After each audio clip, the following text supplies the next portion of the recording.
المشاهدين أحباء زابينج، مرحبا بكم جميعا في سهرة الليلة. نبدأ مباشرة بالحوار الوطني واختيار رئيس الحكومة جديد، وين سمعنا البارح خبر توافق على السيد مصطفى الفيلالي اللي عرضوا عليه المنصب وقال لهم أما ما تخافوش، حتى كان ما حبش الفيلالي فإنه المترشح جديد حاضر ويستنى في الضوء الأخضر باش يتسلم مهام. عندكش تشكيلة الحكومة جديدة؟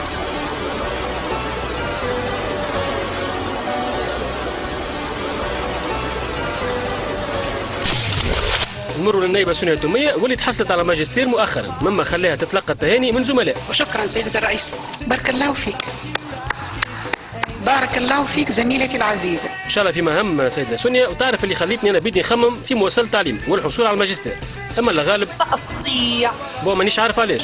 ليس جبنا، ليس خوفا، ليس رهبة، ليس وألف ليس. سيرمون شوية بخل.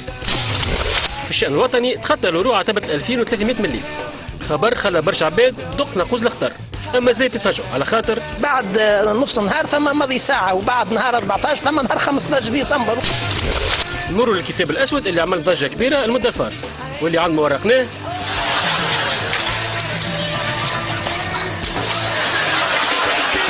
لقينا عديد الاسماء والمفاجآت، وبالطبيعه ردة الفعل ما تاخرتش، واخيرا نهار الاربعاء من طرف الاستاذ صافي سعيد اللي تفكر اخيرا اللي عنده ملفات واسرار قرر باش يمدنا بها. انهم يتآمرون ضد الرئيس بالاشتراك مع الجزائر. سأسقطه او اسقطه.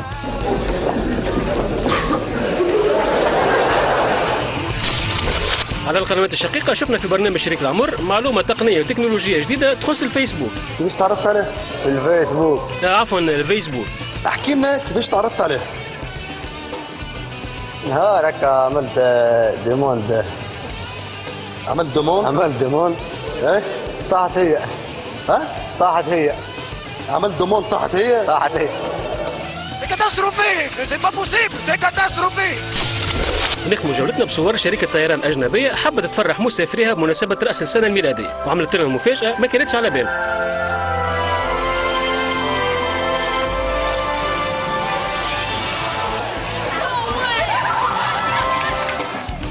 نفس الشيء تقريبا في البلدان العربية، من الفرحة وراحة البال تبدأ من العائلة.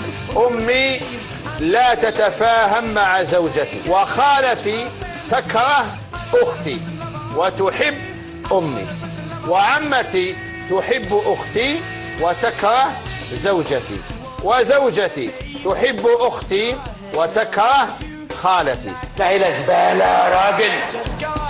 ويبقى السؤال، هل يأتي نهار ينتهي فيه الحوار؟ خلينا نعيشوا في زبلة.